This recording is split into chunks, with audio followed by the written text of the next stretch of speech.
Have you ever left a meeting thinking, did I sound confident enough? Or maybe you said something simple, and everyone suddenly went quiet. You replay it in your head. Maybe I shouldn't have said that. Here's the truth. Most people don't realize they sound unprofessional. Not because their ideas are bad, but because of the words they use. And sometimes just one small phrase can make you sound less confident, even if you're the smartest person in the room. Today, we'll fix that. I'll show you what not to say in meetings, and how to sound like a true professional instead. Stay until the end, because the last phrase is one that even managers get wrong. Meetings are like a stage. Every time you speak, people judge not only your ideas, but also your tone, your choice of words, your confidence.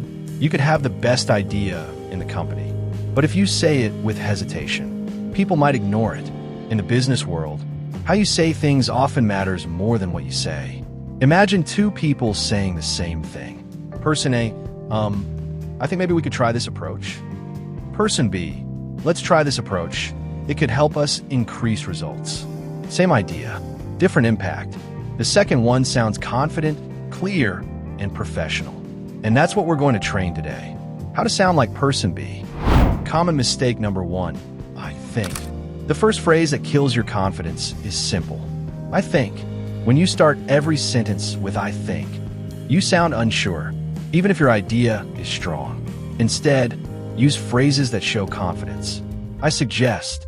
I recommend. From my perspective, my analysis shows. So instead of saying, I think this strategy might work, say, this strategy could increase our success rate. Notice the difference? It's not arrogant, it's assertive. Common mistake number two, maybe/probably. Next, let's talk about the uncertain words. Maybe, probably, sort of, kind of. These words make your message soft and weak. They tell your listener that even you're not sure. Example, maybe we should start the project next week. Versus, let's start the project next week. That gives us time to prepare. Professional English avoids hesitation. It doesn't mean you're bossy. It means you're clear. And clarity equals respect. Common mistake number three, sorry.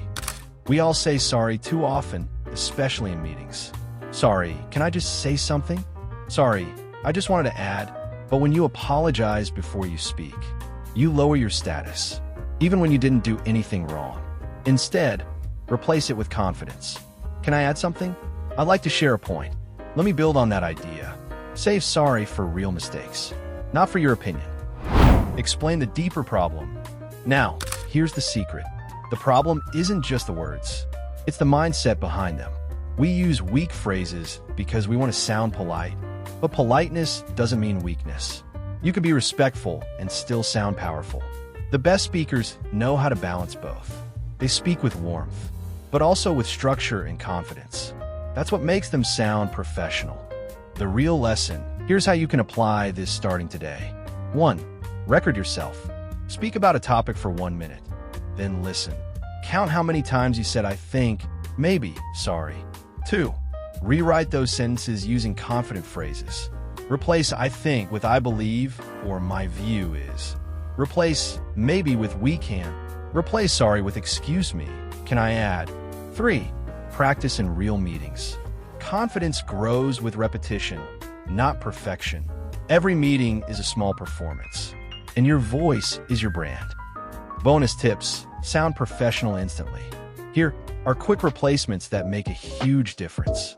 Don't say, can you repeat? Say, could you clarify that? Don't say, I don't understand. Say, could you explain that in another way? Don't say, that's wrong. Say, I see it differently. Small changes, big results. You don't need perfect English. You just need smart English. So next time you're in a meeting, speak with purpose. Drop the maybe, I think, and sorry. Replace them with clarity, confidence, and respect. Because professional English isn't about sounding fancy. It's about sounding ready. And if you want to speak smarter in every business situation, don't miss the next episode of SSB, Speak Smart Business.